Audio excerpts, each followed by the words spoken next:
प्रधानमंत्री श्री नरेंद्र मोदी के आमंत्रण पर ब्रिटेन के प्रधानमंत्री सर कीर स्टारमर ने 8 से 9 अक्टूबर 2025 को भारत की अपनी पहली आधिकारिक यात्रा की।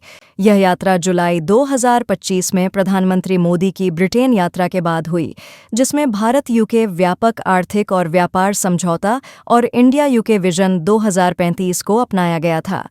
9 अक्टूबर को दोनों नेताओं ने मुंबई में आयोजित ग्लोबल फिनटेक फेस्ट में भाग लिया और द्विपक्षीय संबंधों को नए स्तर पर ले जाने के लिए अहम समझौतों और साझेदारियों पर चर्चा की। उन्होंने व्यापार, निवेश, रक्षा, विज्ञान, तकनीक, शिक्षा और जलवायु जैसे क्षेत्रों में सहयोग को और मजबूत करने पर सहमति जताई।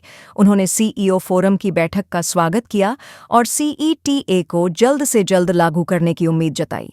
साथ ही joint economic and trade committee को फिर से सक्रिय करने पर सहमति बनी। रक्षा के क्षेत्र में संयुक्त सैन्य अभ्यास, समुद्री सुरक्षा, जेट इंजन तकनीक, इलेक्ट्रिक प्रोपल्शन सिस्टम और मल्टी रोल मिसाइल पर सहमति बनी। दोनों देश अब रक्षा उपकरणों का सह डिजाइन और सह निर्माण भी कर रहे हैं। शिक्षा क्षेत्र में बड़ा कदम उठाते हुए ब्रिटेन की 9 प्रमुख यूनिवर्सिटियां भारत में अपने कैंपस खोलेंगी, जबकि पहले से लगभग 1,70,000 भारतीय छात्र यूके में पढ़ रहे हैं। दोनों देशों ने डिग्री की मान्यता कर दी है और युवा पेशेवर कार्यक्रम के तहत हर साल 3,000 युवाओं को दूसरे देश में काम करने का अवसर मिल रहा है। जलवायु और ऊर्जा में सहयोग को लेकर India UK climate finance initiative और क्लाइमेट टेक स्टार्टअप फंड की शुरुआत की गई। व्यापार के क्षेत्र में सीईटीए और एफटीए समझौतों से 99% भारतीय निर्यात अब ब्रिटेन में शुल्क मुक्त हो गया है, जिससे एमएसएमई को यूरोपीय बाजारों तक आसान पहुंच मिली है। साथ ही डबल कंट्रीब्यूशन कन्वेंशन के तहत अस्थायी भारतीय पेशेवरों को यूके में 3 साल तक सामाजिक सुरक्षा कर से छूट मिलेगी, जिससे 75,000 से अधिक लोगों को फायदा होगा।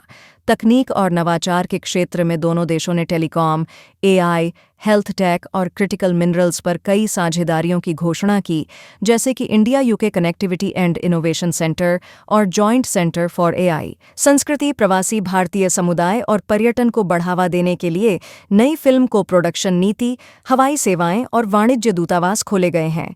दोनों देशों ने आतंकवाद की कड़ी निंदा की और जम्मू कश्मीर के पहलगाम में हुए अप्रैल 2025 के आतंकी हमले की निंदा करते हुए आतंक के खिलाफ वैश्विक सहयोग की आवश्यकता दोहराई। साथ ही दोनों प्रधानमंत्रियों ने लोकतंत्र, कानून के शासन और साझा मूल्यों पर आधारित भारत ब्रिटेन साझेदारी को वैश्विक स्थिरता और आर्थिक प्रगति के लिए महत्वपूर्ण बताया। कुल मिलाकर यह संबंध अब पारंपरिक सीमाओं से आगे बढ़कर एक आधुनिक, व्यापक और बहुआयामी साझेदारी का रूप ले चुके हैं, जो भविष्य की चुनौतियों और अवसरों का मिलकर सामना करने के लिए तैयार है। अगर आपको यह जानकारी पसंद आई हो तो कृपया इसे लाइक करें, शेयर करें और चैनल को सब्सक्राइब जरूर करें। और जाते जाते इस प्रश्न का उत्तर कमेंट में बताइए। प्रश्न: डबल कंट्रीब्यूशन कन्वेंशन के तहत भारतीय पेशेवरों को कितने साल तक सामाजिक सुरक्षा कर से छूट मिलेगी? ए 1 साल, बी 2 साल, सी 3 साल, डी 5 साल।